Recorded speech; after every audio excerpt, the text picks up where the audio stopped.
اولئک الذین اشتروا الضلالۃ بالہدی، یہ وہ لوگ ہیں کہ جنہوں نے ہدایت کے عوض گمراہی خرید لی ہے۔ دیکھیے بڑا پیارا انداز ہے یہ۔ ایک شخص کے سامنے دونوں آپشنز تھے، ایک نے گمراہی کو چھوڑا، ہدایت لے لی، چاہے قیمت دینی پڑی، تکلیفیں اٹھانی پڑی، آزمائشوں میں سے گزرنا پڑا، قربانیاں دینی پڑی، ہدایت لی۔ اور ایک شخص نے ہدایت دے کر گمراہی لے لی ہے۔ آسانی تو ہو گئی، فوری تکلیف سے تو بچ گئے، لا الہ الا ولا الہ الا، دونوں طرف سے اپنے آپ کو بچا لیا، لیکن حقیقت میں سب سے زیادہ گھاٹے کا سودا یہی ہے۔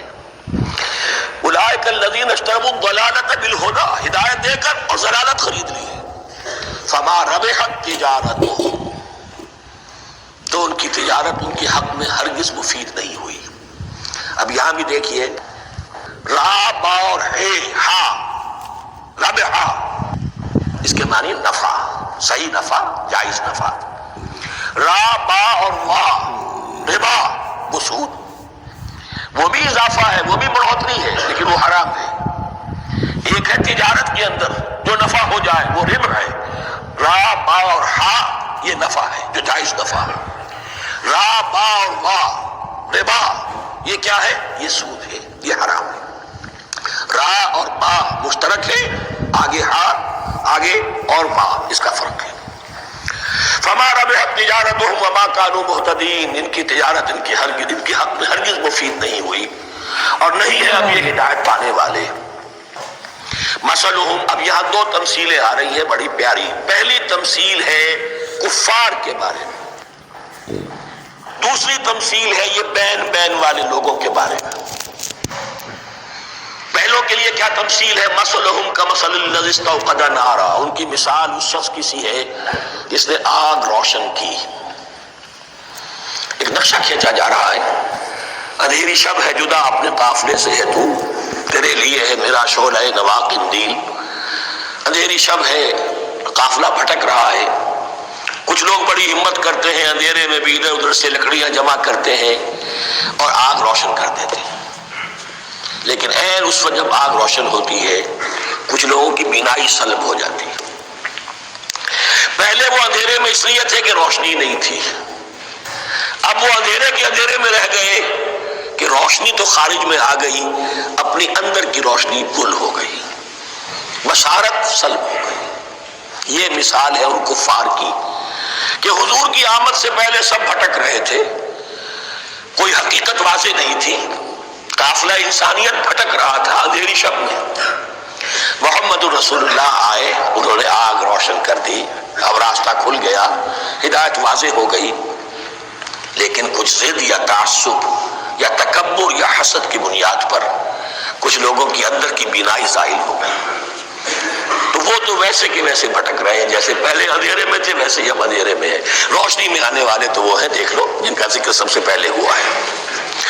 مثلہم کمثل الذی استوقد نارا، اس شخص کی سی ہے کہ جس نے آگ روشن کی، فلما اضاءت ما حولہ، جب اس آگ نے اپنے ماحول کو گردا گرد کو روشن کر دیا، ذهب اللہ بنورہم، اللہ ان کی نور بصارت کو لے گیا، سلب کر لیا اللہ نے، وترکہم فی ظلمات لا یبصرون، اور چھوڑ دیا انہیں ان اندھیروں کے اندر کہ وہ کچھ نہیں دیکھتے۔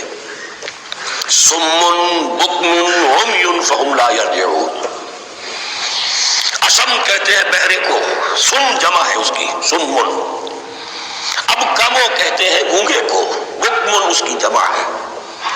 آما کہتے ہیں اندھے کو، عمیٌ اس کی جمع ہے۔ یہ بہرے ہیں، گونگے ہیں، اندھے ہیں، فہم لا یرجعون، اب یہ لوٹنے والے نہیں۔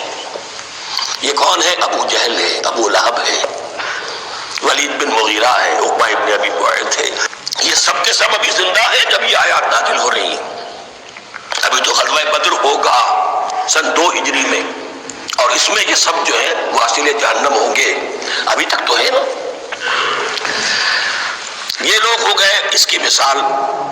وَمَثَلُهُمْ كَمَثَلِ الَّذِي اسْتَوْقَدَ نَارًا فَلَمَّا أَضَاءَتْ مَا حَوْلَهُ ذَهَبَ اللَّهُ بِنُورِهِمْ وَتَرَكَهُمْ فِي ظُلُمَاتٍ لَا يُبْصِرُونَ صُمٌّ بُكْمٌ عُمْيٌ فَهُمْ لَا يَرْجِعُونَ۔ اب دوسری مثال، أَوْ كَصَيِّبٍ مِّنَ السَّمَاءِ، یا بڑی زور کی بارش برس رہی ہے آسمان سے، فیہ ظلمات، اس میں اندھیرے بھی ہیں، ورعد اور گرج ہے، وبرق اور بجلی چمک رہی ہے، یجعلون اصابعهم فی اذانهم من الصواعق حذر الموت، کچھ لوگ ہیں کہ جو اپنی انگلیاں اپنے کانوں کے اندر ڈھونڈ ہوئے ہیں کہ وہ جو کڑک ہے اس سے ان کی جانیں نہ نکل جائے، موت نہ آ جائے۔ کڑکا ایسا ہے کہ اس کڑکے سے بچنے کے لیے اپنی انگلیاں اپنی کانوں میں ٹھونس رکھی، حذر الموت، موت کے خوف سے۔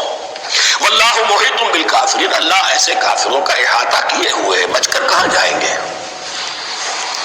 یکاد البرق یخطف ابصارهم، قریب ہے کہ بجلی ان کی نگاہوں کو لے جائے، ان کی بینائی کو سلب کر لے۔ کلما اضاء لهم، لیکن ہوتا کیا ہے، جب ذرا روشنی ہوئی تو چل لیے، مشوا فیہ، بجلی چمکی، کچھ نظر آ گیا دائیں بائیں تو کچھ تھوڑا سا چل لیے۔ وَإِذَا أَظْلَمَ عَلَيْهِمْ، اور جب تاریکی ان پر طاری ہو گئی، قاموا، کھڑے کے کھڑے رہ گئے۔ یہ نقشہ ہے ان کا کہ ایک طرف بارش ہو رہی ہے، قرآن مجید ہے، آسمان سے نازل ہو رہا ہے، یہ ماہ مبارکہ ہے، یہ کتاب مبارک ہے، لیکن یہ کہ اس کے ساتھ کڑکے ہیں، گرج ہے، کفر سے مقابلہ ہے، کفر کی طرف سے دھمکیاں ہیں، اندیشے ہیں، خطرات ہیں، امتحانات ہیں، آزمائشیں ہیں۔ ذرا کہیں حالات کچھ بہتر ہوئے، کچھ جسے بریدنگ سپیس کہتے ہیں ملی تو تھوڑا سا چل لیے، ہم بھی مسلمان ہیں، کوئی خاص موقع نہیں ہے، کسی جنگ کے لیے بلایا نہیں جا رہا ہے، تو بڑھ چڑھ کے باتیں کر رہے ہیں، اپنے ایمان کا اظہار بھی کر رہے ہیں۔ جیسے ہی کوئی آزمائش آئی قاموا، ٹھٹک کر کھڑے کے کھڑے رہ گئے۔ وَلَوْ شَاءَ اللَّهُ لَذَهَبَ بِسَمْعِهِمْ وَأَبْصَارِهِمْ، اللہ چاہتا تو ان کی سماعت اور بصارت کو بھی سلب کر لیتا، لیکن اللہ کا قانون یہی ہے، جو جہاں رہنا چاہے اس نے آزادی ارادہ دی ہے انسان کو۔ تم اگر مومن صادق بن کر رہنا چاہتے ہو اس کو آسان کر دے گا تمہارے لیے۔ تم نے اپنے تعصب کی وجہ سے، اپنے تکبر کی وجہ سے کفر کا راستہ اختیار کیا، اللہ اسی کو کھول دے گا۔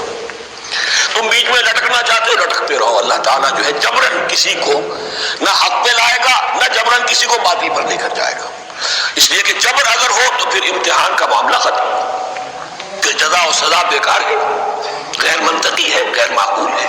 ان اللہ علی کل شیء قدیر، یقیناً اللہ تعالیٰ ہر چیز پر قادر ہے۔ یہ دو رکوع اس اعتبار سے کہ انسانی شخصیتوں کا سمجھنا،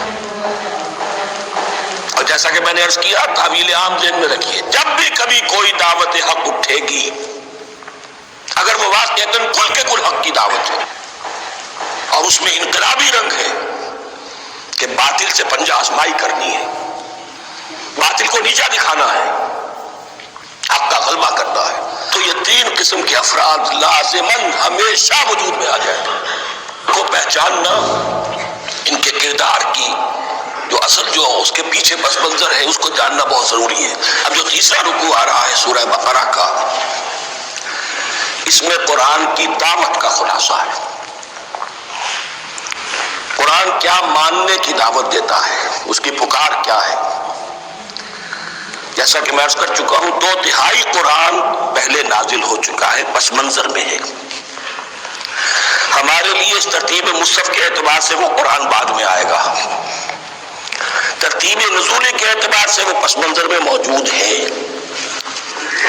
لیکن چونکہ یہاں پر مصحف کے اندر یہاں سے آغاز کیا جا رہا ہے، لہذا اس کا خلاصہ جو ہے لب لباب یہ ایک رکوع میں، اور قرآن کے فلسفے کا اور اس کے بعد نہایت ہی اہم جو موضوعات ہیں اور مسائل ہیں ان کا ذکر پھر چوتھے رکوع میں۔ ابھی ہم تیسرا رکوع پڑھ رہے ہیں۔